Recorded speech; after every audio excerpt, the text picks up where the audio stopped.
Okay. Let's get this show on the road. Let's go, everybody. Let's get going here. Yeah, it might be a minute or two early, so I might be able to wish you a good morning because I am a little bit early, but that's fine. Let's get this show on the road. Let's get going today. Lots to talk about. Lots going on. And yeah, I have a lot to talk about, especially about the city council budget meeting on Tuesday. We're going to talk a little bit at length on that. So, yeah, it's going to be interesting, believe me, because you don't pull any punches with these guys. I've had it. I've had it with them all. But first of all, I'd like to wish all my American friends and family a happy Thanksgiving. That's right, it's Thanksgiving in the United States. And I want to wish them a great, safe, happy holiday. Get ready for Black Friday tomorrow. Stuff yourself with all the turkey you can eat and take a nap on the couch while watching the football games. Now, I want also to ask everybody to spare a moment to acknowledge the men and women in the military that are serving in foreign lands and cannot be home with their families this Christmas.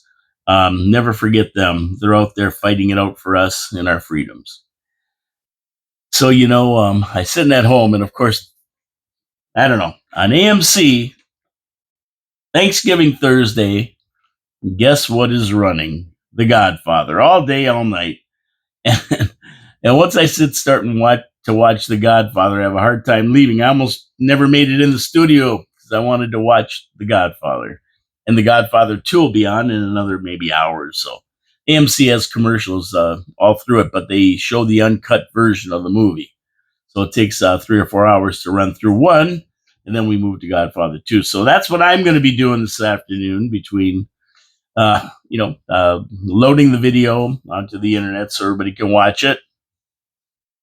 Although we are coming live from the studios of 4680Q. If you want to tune into the internet radio any day, you can listen to it live at noon. That's where we are, 4680q.com. But you can also view the YouTube. Of course, my name is Paul K. Lemire, and this is Your City, Your Voice. And we're here every day, Monday, Tuesday, Thursday, Friday at noon. And on Wednesdays, we do Absolutely All Habs All Show, which was yesterday. So before we get into anything, let's get into our sponsors here. Well, Bill's Auto Repair and Body Shop and Pete's Pizza on Victoria Avenue. Now, you look at the weather, it's 39 degrees out there. It's a crappy day. You don't want to break down. So what do? You get your car into Wild Bill's Auto Repair and Body Shop on Oakwood Drive. You get them to check out your car for you. They check out your brakes, your fluids, your they check out everything. Every system you need on your car to be running in bad weather. And they do a computer scan as well to make sure there's no error codes that are popping up that are going to give you headaches down the road. Let them check out your car. Be proactive. Go see Ken Hunter. He's the owner. And tell him Paul from Your City, Your Voice sent you. They are on Oakwood Drive by the Kia dealership. And if you get in a wreck, don't forget they have a full body shop. That's right. You can take your car in there, get everything fixed. You'll be back on the road. Shiny showroom condition. Happy, joy. Everybody's going to be happy. Tell them Paul from Your City, Your Voice sent you. And away we go. And we have our second sponsor, Pete's Pizza on Victoria Avenue. And I have a new sponsor coming in aboard on Monday. Yeah, fantastic. Hamel Machine Shop. And if you've ever had anything break and need it welded back together, you've ever wanted a custom part fabricated and had no idea where to go, well, Hamel Machine Shop is the place to go. It solves a lot of your problems. So thanks to Bob Benner, Hamel Machine Shop CEO, for coming on board and being a part of Your City, Your Voice. I encourage everyone to support our sponsors, of course, as they support not only the show, but they support the city. They do a lot of things for the city, and we thank them for that. So Hamel Machine Shop is the latest one. They do all kinds of stuff. We'll talk more about it on Monday, but get ready. Hamel's coming aboard, and thank you so much to Hamel. Okay, so we got this crappy day out here. Typical damp, rainy November day. Looking at flurries, even some major snow for the weekend. If you live in a snow belt, look out. Niagara Falls is going to be between the systems, it looks like. So not so much here. But, you start getting north of Toronto into the Barrie area in those lakes and south towns, south of Buffalo, of course, those lake effect snows are going to be hammering them. They're talking 4 or 5 feet in some places. Are you kidding me? 4 to 5 feet of snow? The hell they think this is? The Alaska over here? But we're lucky. Niagara Falls is between the lakes. We're protected. And barring any major change in wind direction or that kind of thing, we should be in pretty good. We're not going to get the BAM. So we'll see how it develops over the weekend. But my question is, where's the global warming everybody's talking about? Global warming. Guess what? No global warming here. It's getting colder out. Now, some good news for kids, though. Good news for kids. Yeah. Even though the soon-to-be defunct posties are on strike to ruin everybody's Christmas, you won't be you're not going to be getting that fruitcake from your aunt from Tunisia. Yeah, it won't make it in the mail by Christmas now, right? So forget about your aunt in Tunisia sending you a fruitcake. You're not getting it. But they are collecting and delivering letters to the North Pole so Santa can get your kids' Christmas wish list. So there's that. That's a good thing, right? They're going to be doing that anyway for the kids. Thanks for taking care of the kids. It may be the last Christmas that you'll have an effect on Canada as you write your own pink slips. Merry Christmas. Bye-bye. Yeah. Nobody uses the mail. My mail is all just flyers and promotions for fast food joints and Canadian Tire. So they haven't got off the picket line yet. I drove down Queen Street yesterday just to see what was going on, and hey, I saw some students at University of Niagara Falls. Yeah, I counted about 10 students wandering around. There's probably more inside that I didn't see. But yeah, they're out there. And then I saw the posties in the back parking lot at the post office on Queen Street.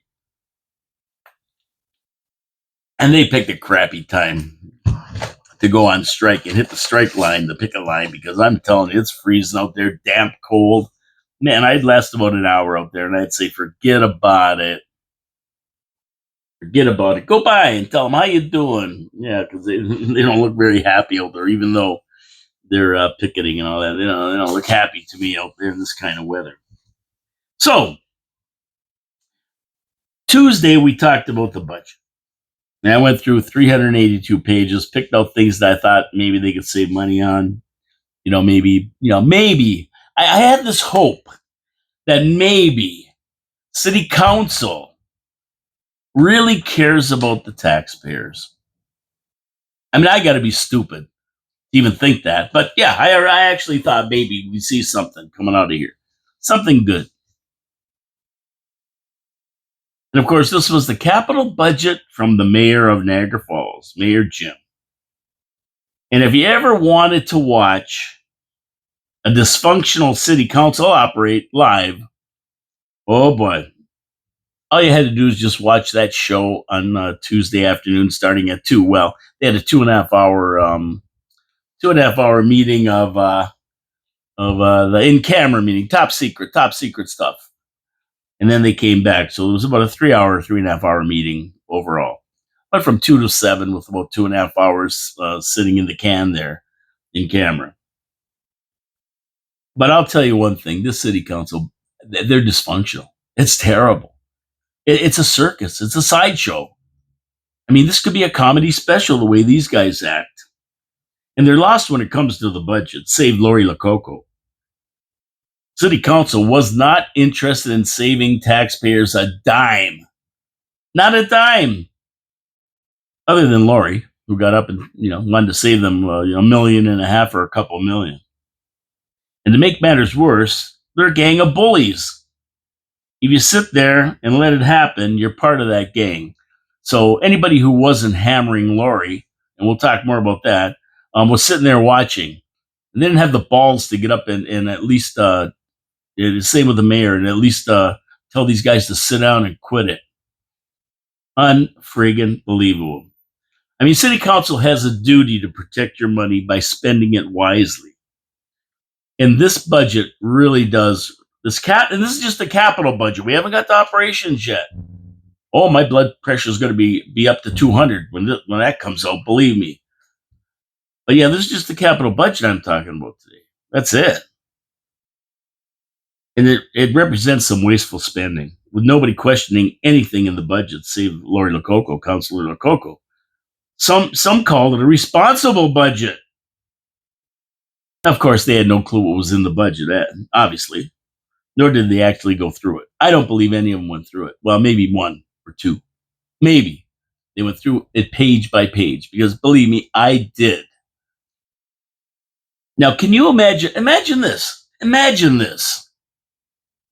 7 councilors and a mayor pouring over 382 pages of expenses, and none of them having a question about the budget or even one suggestion to save taxpayers money. Thousands of entries, 382 pages, 7 councilors and a mayor, and not one of them, except Lori Lococo, Councilor Lococo, had a question. Imagine that. Well, that's exactly what happened. That's exactly what happened on Tuesday night.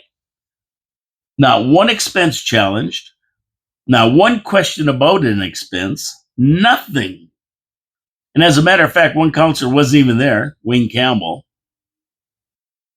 And, not to pick on Wayne Campbell with all due respect, he is ill.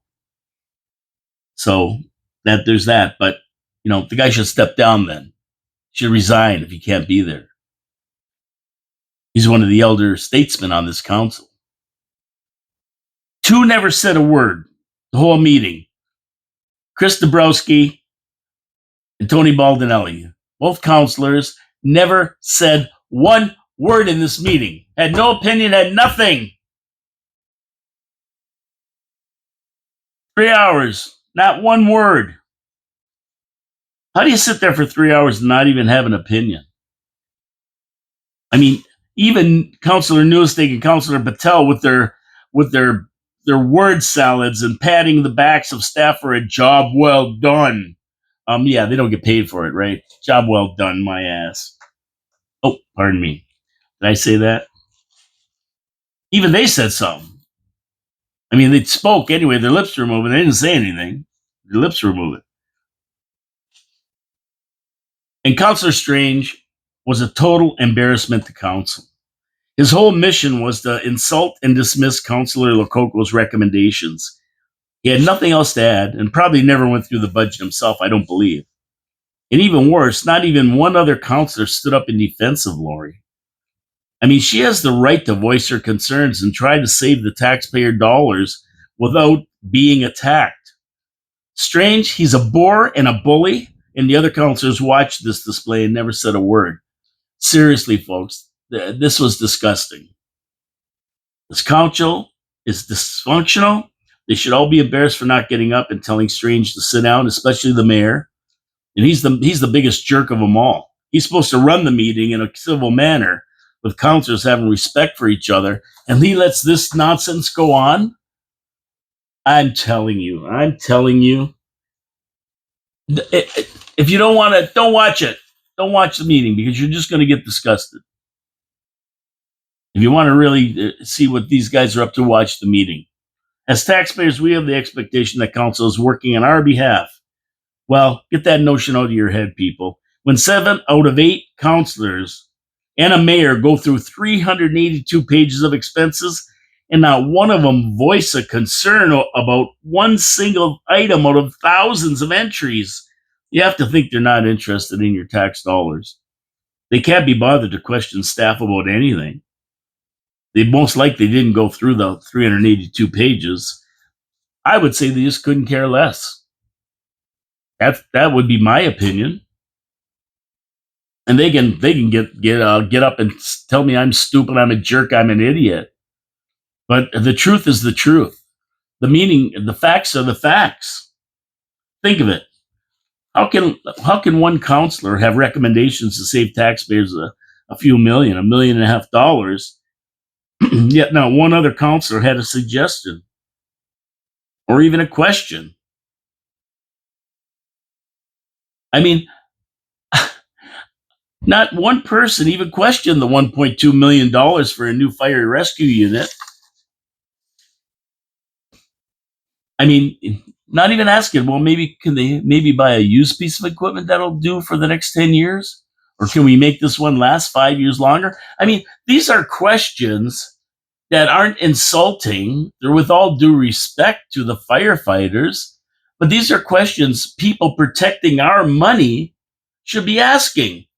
Your wife wanted to go out and buy a $200,000 Ferrari. Are you not going to ask her some questions? Or just write the check? I mean, like, geez. Oh, man. The best was Councilor Peter Angelo saying that the new trail, which the city doesn't need and is spending $13 million on when it's all said and done, was a number one pick when residents were asked.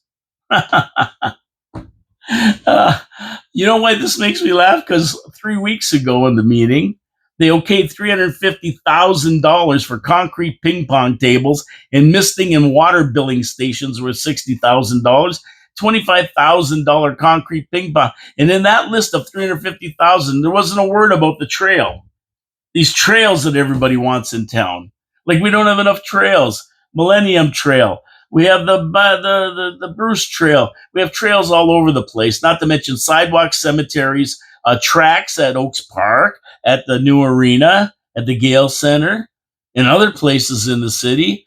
And also, we have 32 miles of scenic Niagara Parkway for free. What the hell are we spending $13 million on this in this time, hard times for everybody? And Councilor Peter Angelo wanted to spend more money.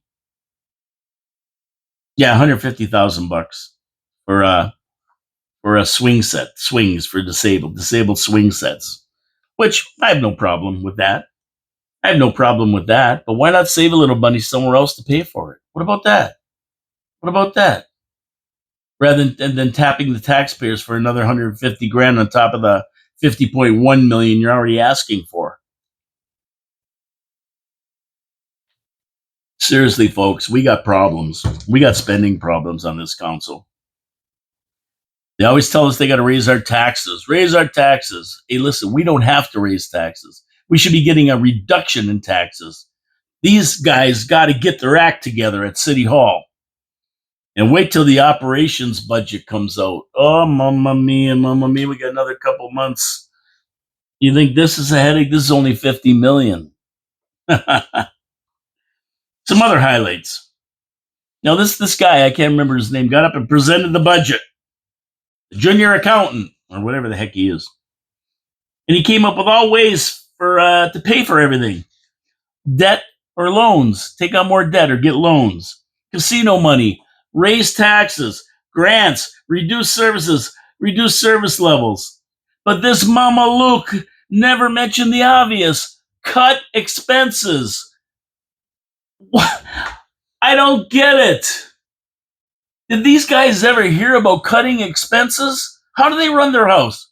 I don't get it. Cut expenses.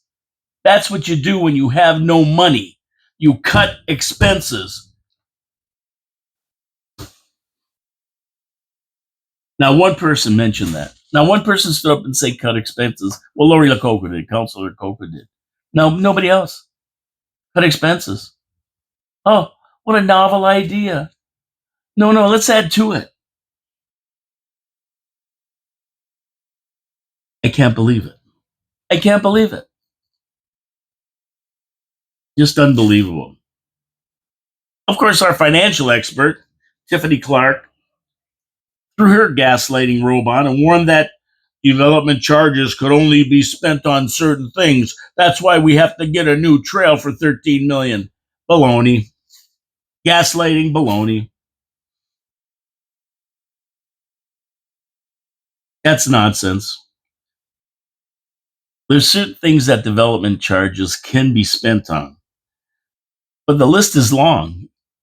and includes transit services, police services, fire protection services, long-term care services, parks and recreation services, stormwater drainage and control, water supply and wastewater services, and a host of other things.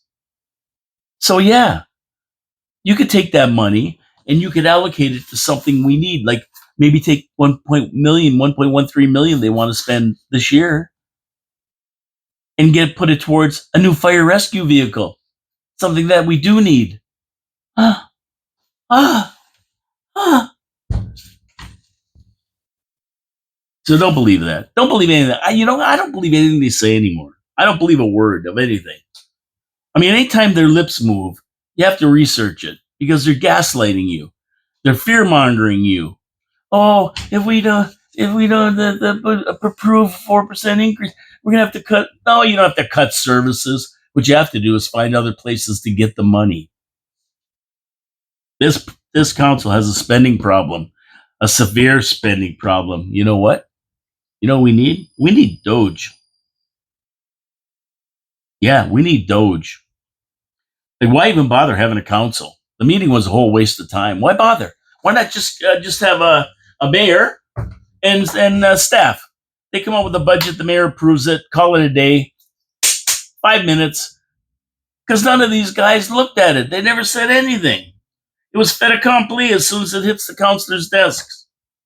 They question nothing except everything and anything. Oh, I don't know. I don't know. Penny saved is a penny earned.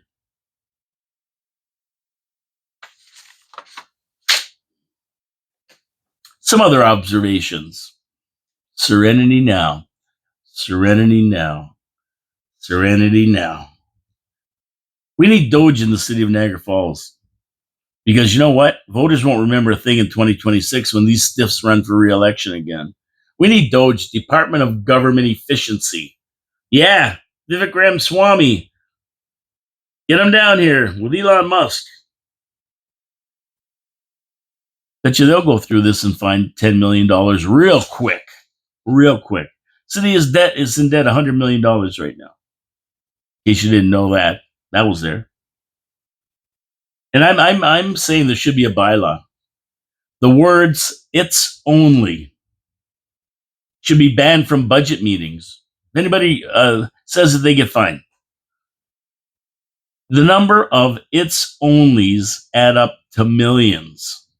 But nobody seems to get that. Oh, it's only 6,000. It's only 5,000. It's only 45,000 bucks. It's only $100,000.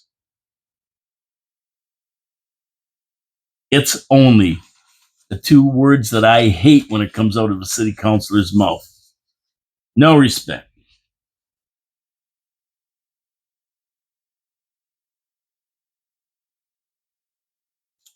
The okay for this budget was asked to be deferred because of how it ties in the operations budget is unclear. But that wasn't going to happen. They pushed for it to be okay that night. And a 4% increase in capital budget spending would be discussed at the operations budget meeting. 4% represents $3.5 million increase to the capital budget. They want to increase the capital budget. Last year, they spent $10 million more than they approved. They approved $66 million. They spent $76 million. Money we allegedly didn't have since they raised our taxes 4% last year, 5%. But in Houdini-like fashion, Copperfield would be jealous of these guys. Another $10 million just appeared. Gaslighting at its finest. Gaslighting at its finest. Now, if you're not going to cut expenses, how about raising more revenue? How about that, City Council? How about raising more revenue? Well, City resident Jody Burdett gave a delegation regarding ways to raise more money used in other cities, and effectively, by the way. And that was reassessing large buildings like hotels to reflect their real value and thus increasing taxes paid. Now, Jody figured it could raise tens of millions of dollars immediately, not only now, but about $1.5 million a year, ongoing payments year after year. Now, council, they just dismissed this presentation. Yeah, they just dismissed it. They only gave him 5 minutes. He had a slideshow. They would, of course, 5 minutes. Can't do that. Not a question was asked or any interest shown in making more money for the city, thus reducing the taxpayer burden. Not one question about how he's going to do this or anything. They sat there looking at him. Now, 5 minutes went by, and Jody left with his suggestions. He'll submit them probably, which is a good thing.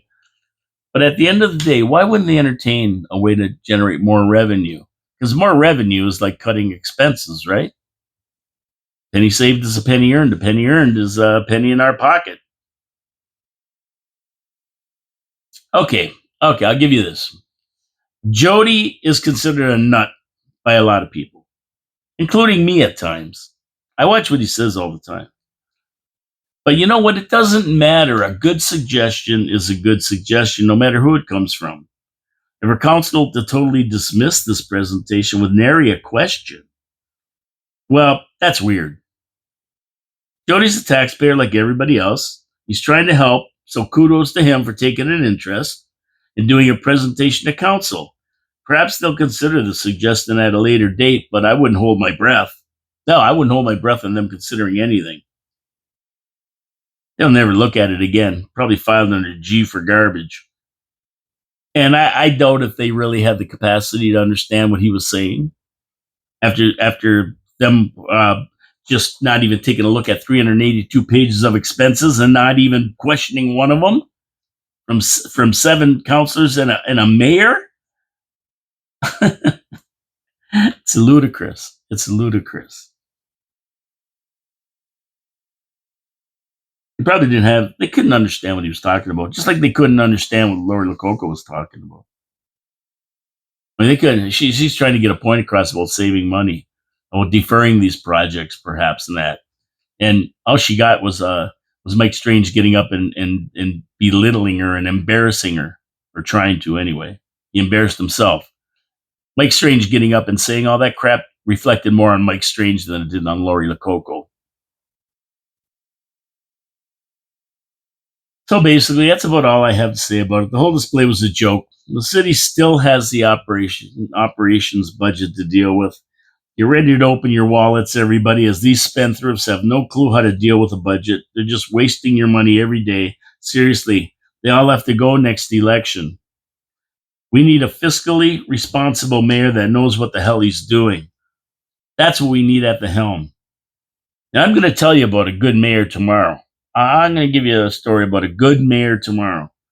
Staff are as happy as larks, flitting around the city hall, spending your money, woohoo, on concrete picnic tables, $13 million trail, $17 million exchanges, thousands for an eclipse.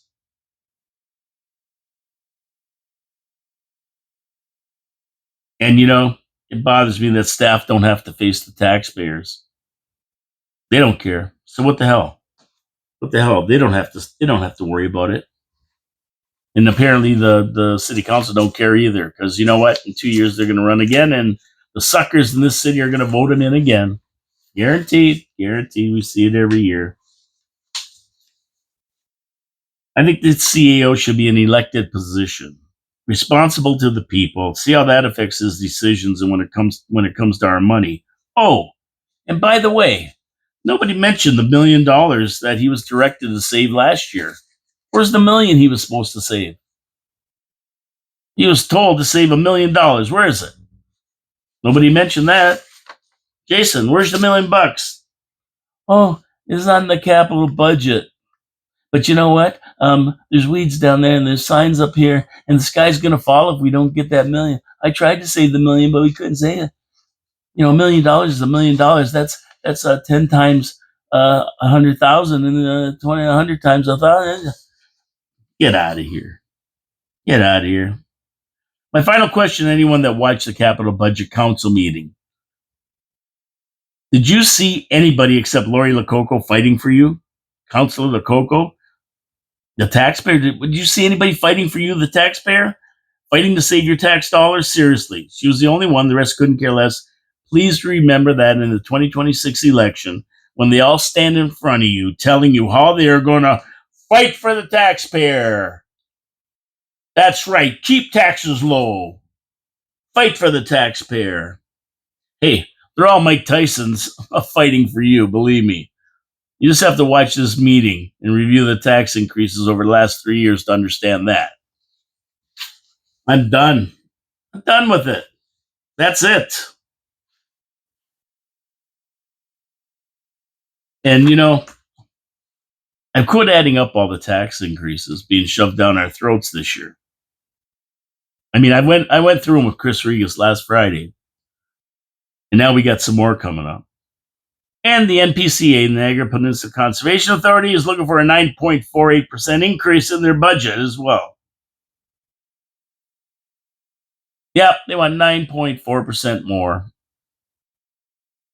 And you know what? The budget they present is 66% eaten by wages. 2/3 of the money they get is to pay people. And they get good salaries and benefits. DOGE, where are you? Hello, DOGE. Are you there? We need you. We got to get a DOGE signal you can shine in the sky, like the bat signal, and shine it up in the sky. And then this Department of Government Efficiency team, like a SWAT team. I got to put the lights on. It's getting dark out here. Holy jeez. The SWAT team, they come in. Oh, I got a huge buzz. I got a dynamo hum. I don't know if you can hear it. I'm turning it back on. Okay. So this team comes up when they see the light in the sky, the bat light, like the DOGE light. And they all swarm in on these departments. Every department, and they start cleaning house. Oh, yeah. You're gone. You're gone. You're gone. You're gone.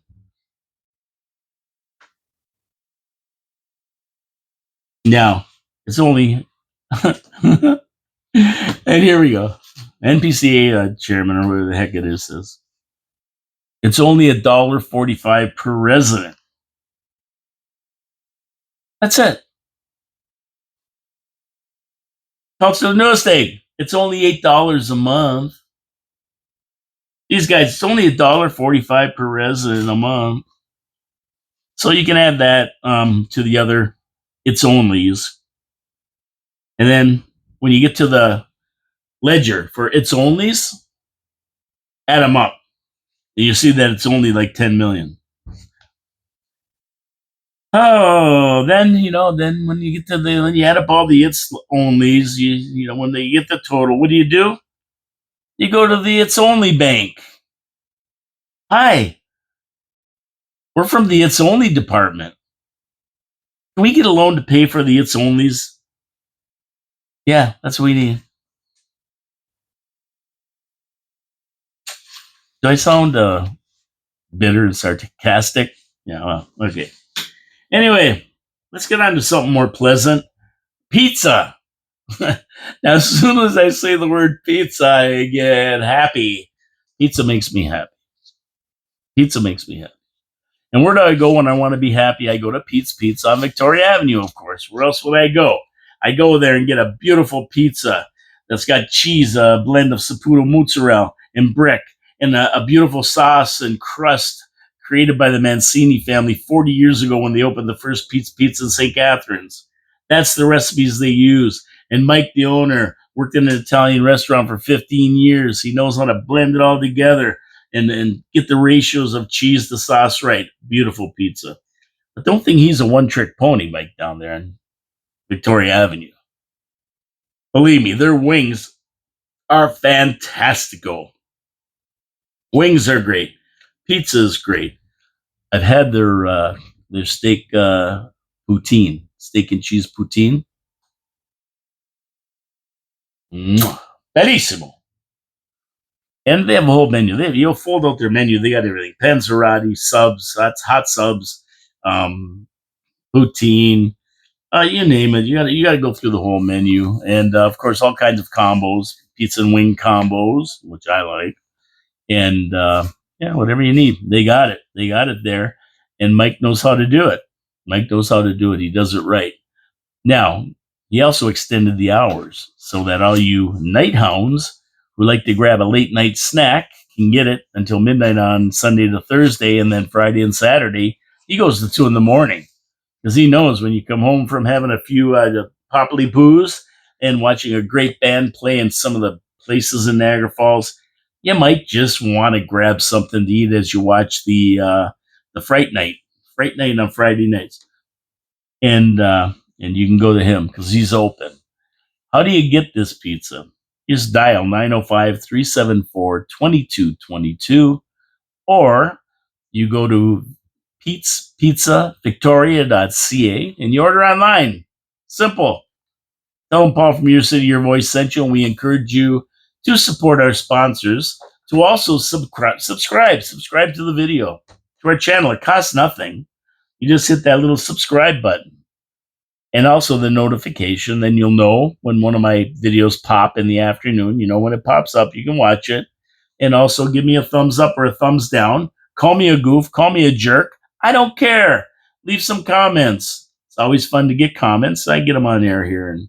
And I forgot the one today was from somebody. I'll say it tomorrow. I'll tell you about that comment. I'll do comments tomorrow on the last 2 city council videos because I know some people watch them and have comments of their own. We'll get them up here. So Pizza Victoria Avenue. Go see Mike. Get a pizza. Make yourself happy. It makes me happy. I'm gonna watch The Godfather maybe today, and maybe I'll have a pizza. I don't know. Not today. Today's Turkey Day. I think I'll have a turkey today. I'm gonna celebrate with my American brothers and sisters. Yeah, I'm gonna celebrate Thanksgiving with them. Watch The Godfather. Good idea. Nice turkey.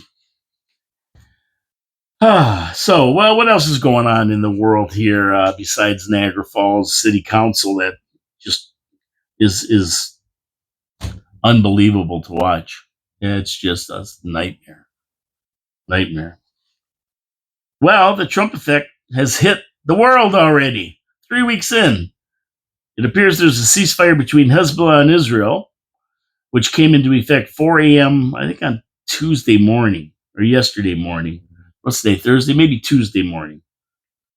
The terms of the ceasefire are: process will take place over the next 60 days, the ceasefire. Israeli troops withdraw and Lebanese troops replace Hezbollah troops. So they're going to withdraw from Lebanon, and then Lebanese rather than Hezbollah troops are going to replace them. The U.S. and France are going to monitor for violations, and Israel can defend itself if there are violations. And the IDF has already said that there was a violation. So, yeah. So, I mean, if there was, you're going to see more action over there. But I think they're trying. I mean, you know, they know the end result here is going to happen because in what? January 20th, 31 days, 51 days, 53 days, Trump's going to be inaugurated at noon. Once he says I do and walks away from that podium, his first steps will be to the White House. And once he gets to the Oval Office, he's going to sit down and sign executive orders. And they're going to be doing a lot of things, including closing the border and other goodies. And one of them is going to be these wars. He's going to be on the blower to these guys right away. And they know it's coming, so they're starting to take moves right now, make moves to be able to cure it. And this is all good news as long as the ceasefire is adhered to, by the way. Perhaps it'll spread to Hamas, the Houthis, and Iran as well. Stay tuned to this development because it's an ongoing situation, and we have to hope that it ends. We don't want to see any more killing. We don't want to see any more war. We just want it all to end and get back to a peaceful, prosperous world. Now, on the Iran front, Trump has taken over and they have really lost their 2 big bodyguards, Hezbollah and Hamas. I mean, they've been decimated by Israel. All their top leaders are gone. So they're just a shadow of their terrorist selves. And all these sanctions, there are sanctions on Iran. They're starting to take their toll. And once Trump gets in, he's going to hammer them.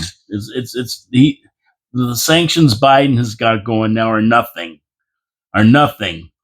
Once Trump gets the ability to do what he's got to do, it's going to all change. And they know it. So when they lose their big bodyguards, and Biden has kept weapons from Israel, which puts them in a weaker position. So they're looking for a peace deal as well. So everybody's looking for peace. Yemen, Lebanon, Gaza, Syria, and Iran, right? They're all the fronts that Israel's fighting on. Can't keep doing it without the United States pumping them. And of course, Biden's not a fan of the Israelis, and neither is Kamala. They support the Palestinians.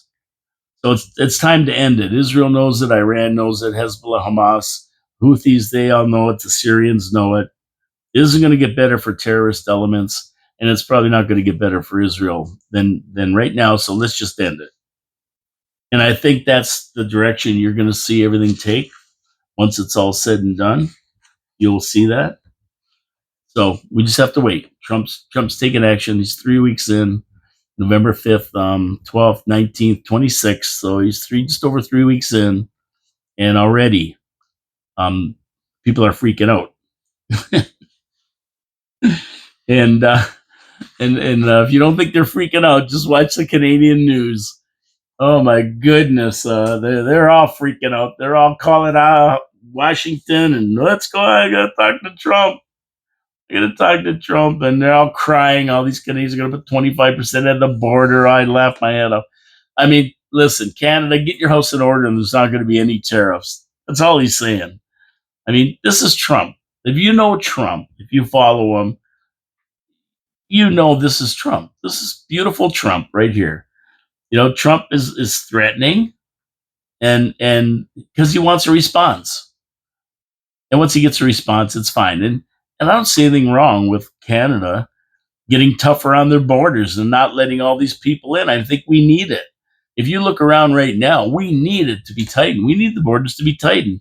These immigrants, illegal immigrants, and refugees that are taxing our systems. Look in Niagara Falls. You don't have to go far.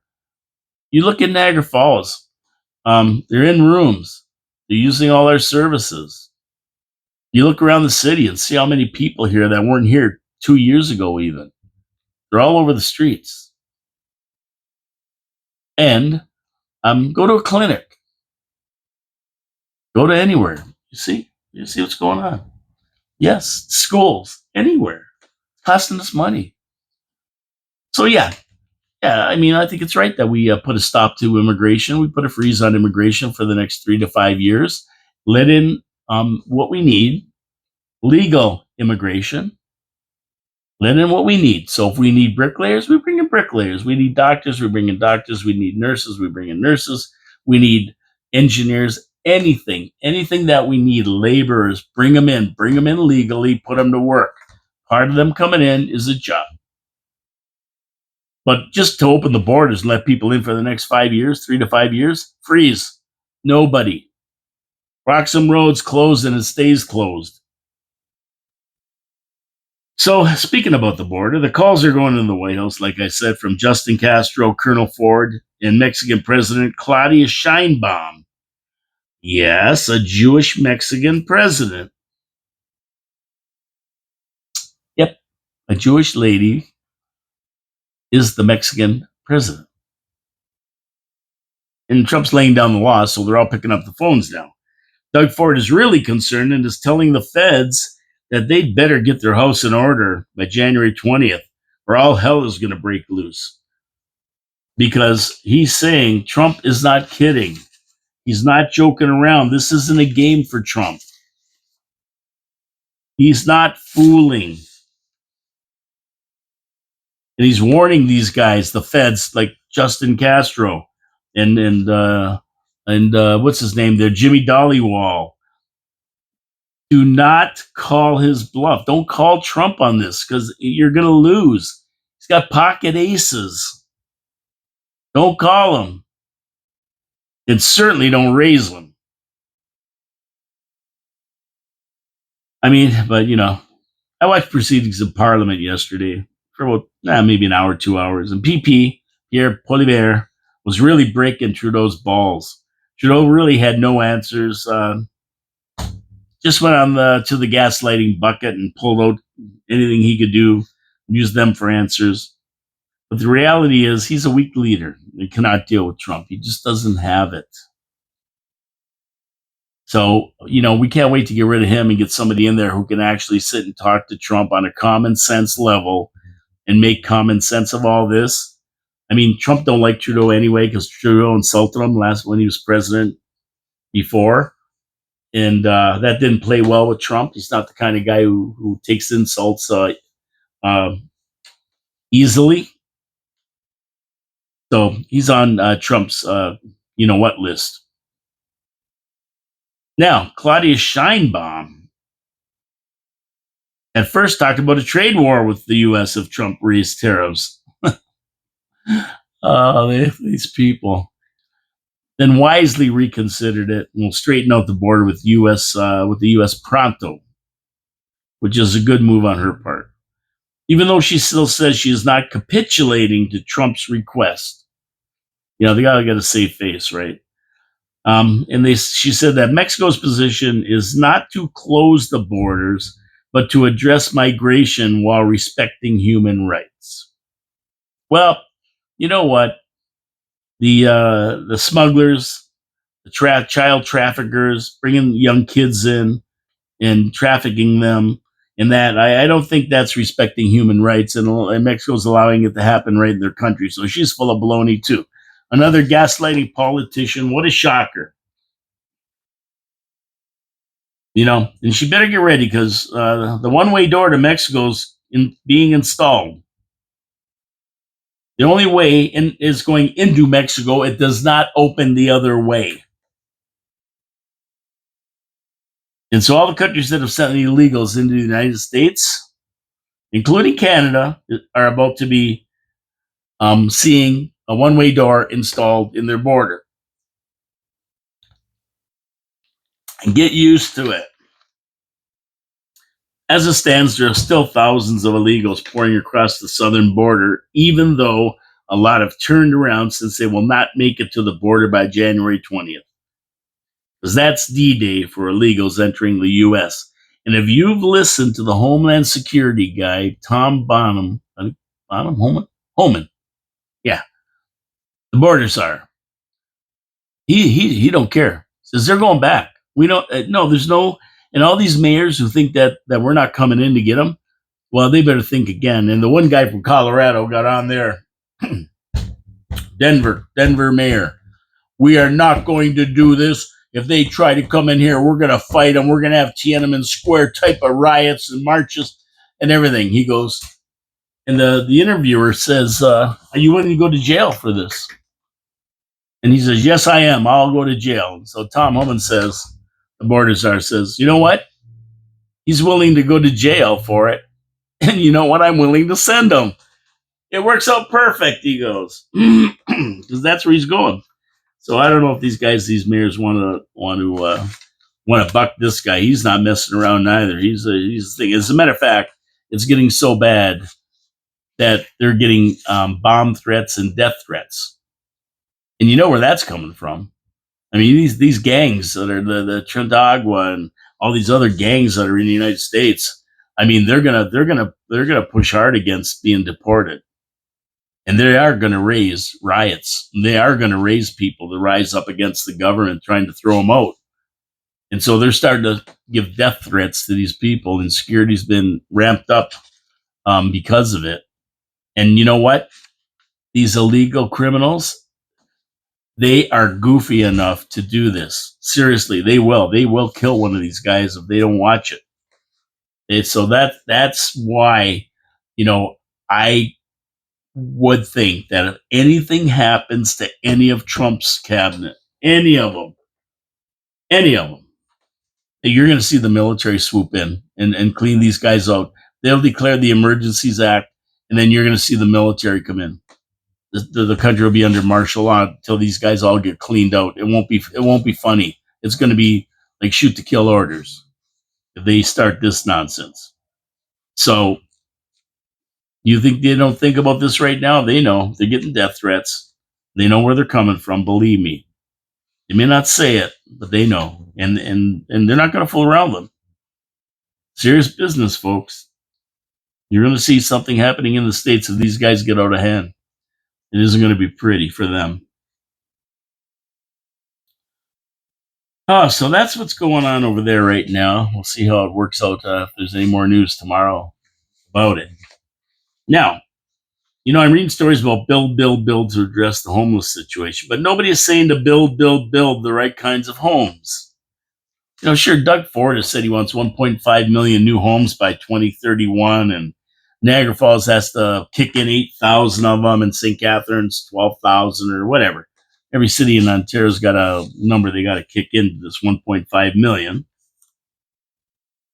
But I'm seeing them building these $1 million homes and stuff, and these $1 million condos, and all these proposals that come by. But there's very few that are really geared to any kind of a common sense price. And they say affordable, affordable units, but like I keep saying, it's only affordable if you can afford it. If somebody doesn't have $600 or $700 a month to spend on an apartment, even though they say that's really affordable, I think the the base is on an $80,000 income or so. So I mean, if you can't afford it, you can't afford it. So I don't know why they don't start building homes that are truly affordable and go back to what they did after World War II. Build new homes that are like wartime houses. They're smaller, like a small apartment, 900 square feet, kitchen, living room, bathroom, bedroom or two. And people should be advocating for the right type of homes, homes that do the job but are affordable. And in turn, when the houses are less to build, then the rents will be lower as well. And you go back to the wartime housing when people came back from the war, the homes were inexpensive, big enough for a family to afford it, and they were durable. I mean, most of them are still around today.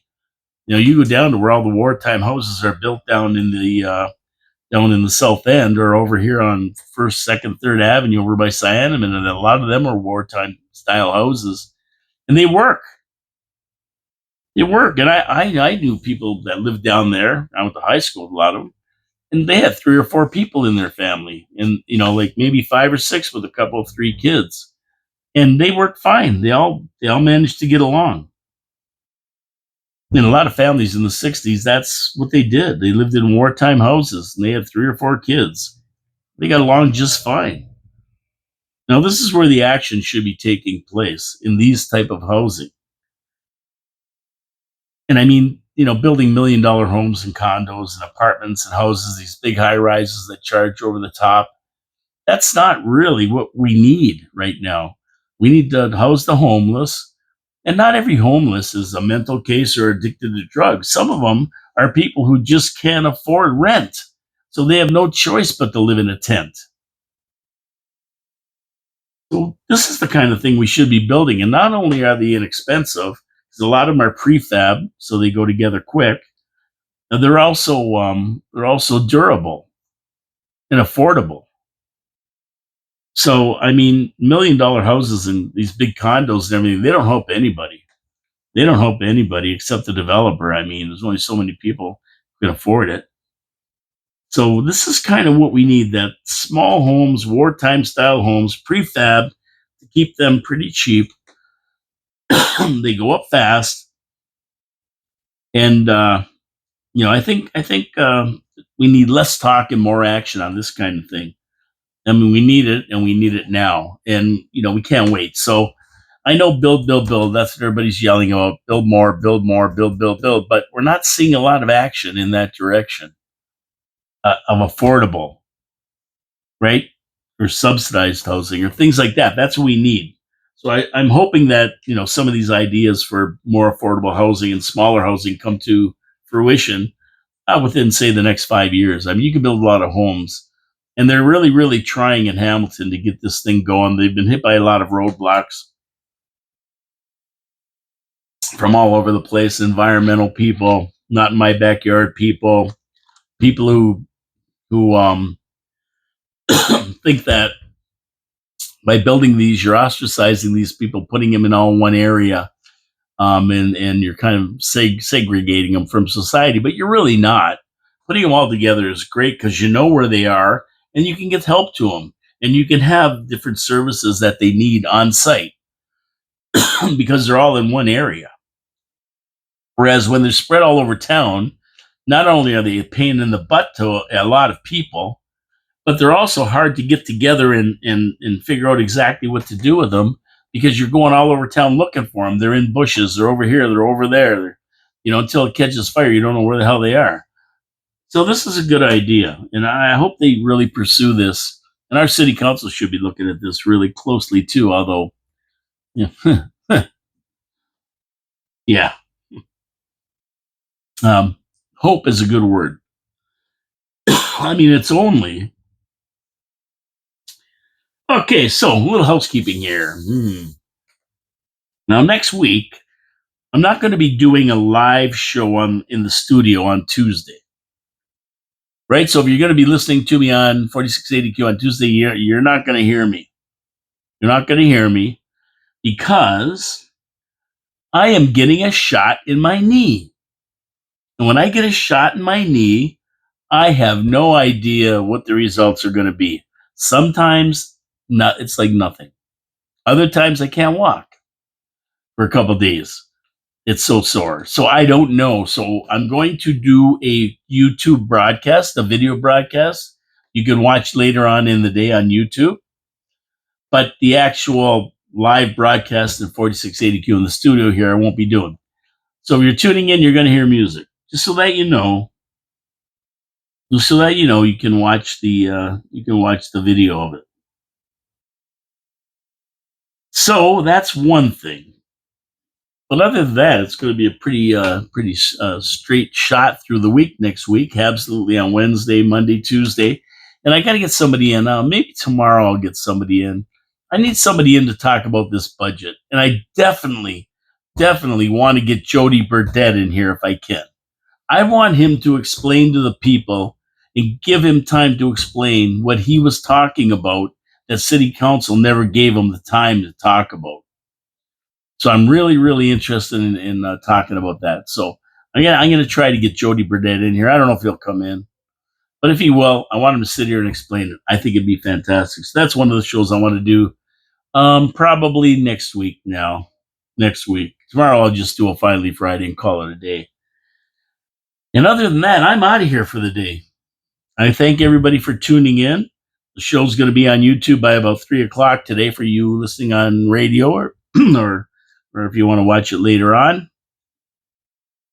And if you missed the show at noon, you can watch it live. What else here? We want you to support our sponsors, of course. And that's Wild Bill's Auto Repair and Body Shop and Victoria Avenue Pete's Pizza. And of course, welcome our new sponsor, Hamill Machine Company. We're going to get them aboard starting Monday. And, tune in, subscribe. Like I say, it doesn't cost anything. Hit the subscribe button. You get a notification when my show goes up. And you'll be able to watch it. And give us thumbs up, thumbs down, comments. I'd like to hear what you have to say. What you thought of that show on Tuesday. What you thought of that crazy meeting. I just still can't believe it. Can't believe what I saw. Anyway, I'm out of here. Thank you for tuning in. My name is Paul Killamere. This is Your City, Your Voice, coming to you live from downtown Niagara Falls, Ontario, Canada, in the studios of 4680Q. And don't forget our other shows on this channel right here. We have Pat Porter's show. He has a show Friday and Saturday at 3:00. We have Brandy on at 2:30 most weekdays. We have The Viz Saturday mornings at around 10:00, I believe she goes on. Somewhere in around there, 10 or 11. So we have a lot of shows flying. We got a new show coming on next Thursday, I believe, December the 5th. It's a big sports show. We're going to have Dave Alexander come in, and he's going to talk sports for an hour, which I think is fantastic. We hit the Habs, of course. We're the Habs-absolutely guys, but to have a show about sports is great. A lot of people are interested in sports, and he'll be covering them all.